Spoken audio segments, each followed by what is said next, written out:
وہ وزیر اکثر یہ بات کہا کرتا کہ جو بھی ہوتا ہے اچھے کے لیے ہوتا ہے۔ ایک دفعہ بادشاہ اپنی تلوار کو صاف کر رہا تھا، اس کی دھار کو تیز کر رہا تھا۔ اس وقت وہ وزیر بھی بادشاہ کے پاس ہی کھڑا تھا۔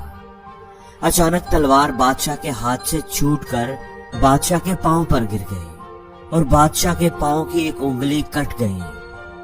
بادشاہ درد سے بلبلانے لگا، اس کے پاؤں سے خون نکل رہا تھا۔ وزیر جو بادشاہ کے پاس ہی کھڑا تھا فوراً ہی اس کے منہ سے نکلا، بادشاہ سلامت، جو بھی ہوتا ہے اچھے کے لیے ہی ہوتا ہے۔ وزیر کی بات سن کر بادشاہ کو تو جیسے آگ لگ گئی۔ میری انگلی کٹ گئی ہے، خون بہ رہا ہے، اور تم کہہ رہے ہو کہ جو بھی ہوتا ہے اچھے کے لیے ہوتا ہے، اس میں بھلا اچھائی کہاں سے آ گئی؟ اس نے سپاہیوں کو بلایا اور حکم دیا کہ اس وزیر کو فوراً جیل میں ڈال دیا جائے۔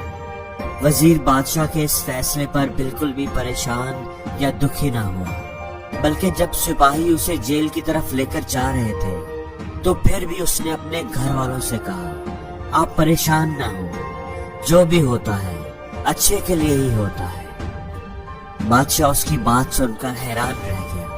یہ کس طرح کا عجیب آدمی ہے، اس کو سزا ملی ہے، قید میں ڈالا جا رہا ہے، اور یہ کہہ رہا ہے کہ جو بھی ہوتا ہے اچھے کے لیے ہوتا ہے۔ خیر وقت گزرتا گیا، اس وزیر کو قید ہوئے اب تقریباً 2 مہینے ہو چکے تھے۔ ایک دن بادشاہ اپنے سپاہیوں کے ساتھ شکار کرنے جنگل کی طرف گیا۔ وہ اور اس کے سپاہی گھوڑوں پر سوار تھے۔ ایک ہرن کا پیچھا کرتے کرتے بادشاہ اپنے سپاہیوں سے الگ ہو گیا۔ ہرن کے پیچھے گھوڑا دوڑاتے ہوئے بادشاہ کو خیال تک نہ رہا کہ وہ گھنے جنگل کے اندر جاتا جا رہا ہے۔ بھاگتے بھاگتے ہرن جھاڑیوں میں کہیں غائب ہو گیا۔ اب بادشاہ نے ادھر ادھر دیکھا تو وہ گھنے جنگل کے اندر بالکل اکیلا تھا اور راستہ بھی بھول چکا تھا۔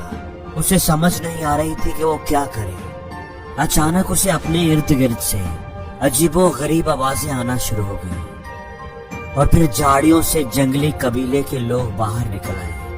ان کے ہاتھوں میں نیزے تھے اور وہ تعداد میں بہت زیادہ تھے۔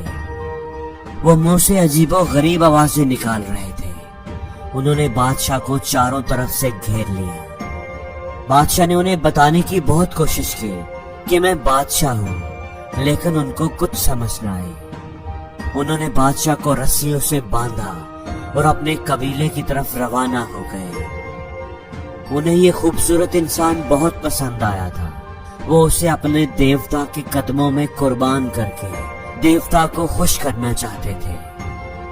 بادشاہ کو بھی سمجھ آ گئی تھی کہ وہ قبائلی اس کے ساتھ کیا کرنا چاہتے ہیں، اس لیے وہ زور زور سے چلا رہا تھا، اپنی جان بخشنے کی بھیک مانگ رہا تھا۔ لیکن قبائلیوں کو اس کی بات کہاں سمجھ آتی تھی۔ وہ بادشاہ کو اپنے قبیلے میں لے گئے۔ پورے قبیلے میں خوشی کی لہر دوڑ گئی۔ لوگوں نے ڈرم بجانا شروع کر دیے۔ قبیلے میں تو جیسے میلے کا سما بن گیا تھا۔ انہوں نے بادشاہ کو نہلایا، نئے کپڑے پہنائے، خوشبو لگائے، پھولوں کی پتیاں بادشاہ کے اوپر بکھیر دی۔ اب بادشاہ کو قربانی کے لیے بالکل تیار کر دیا گیا تھا۔ پورا قبیلہ ڈھول کی تھاپ پر رقص کر رہا تھا۔ لوگ خوشی سے جھوم رہے تھے۔ وہ بادشاہ کو اپنے دیوتا کے قدموں میں لے گئے۔ وہاں پر قبیلے کا سردار کھڑا تھا۔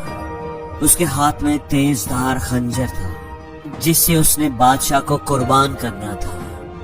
اچانک اس سردار کی نظر بادشاہ کے پاؤں کی انگلی پر پڑی جو کٹی ہوئی تھی۔ سردار کے چہرے کا رنگ بدل گیا۔ اس نے اپنا ہاتھ ہوا میں بلند کیا تو ڈرم بجانے والے رک گئے۔ سب لوگ خاموش ہو گئے۔ اس آدمی کی قربانی نہیں ہو سکتی کیونکہ اس میں کمی ہے، اس کے پاؤں کی انگلی کٹی ہوئی ہے۔ سردار نے اپنی زبان میں کہا، اگر ہم نے اس کی قربانی دی تو دیوتا خوش ہونے کی بجائے ہم سے ناراض ہو جائے گا۔ لوگوں کے چہروں پر خوف طاری ہو گیا۔ انہوں نے جلدی جلدی بادشاہ کے ہاتھ پاؤں کھول دیے اور اسے آزاد کر دیا۔ بادشاہ اپنی جان بچنے پر بڑا خوش تھا۔ کسی نہ کسی طرح وہ راستہ تلاش کرتے کرتے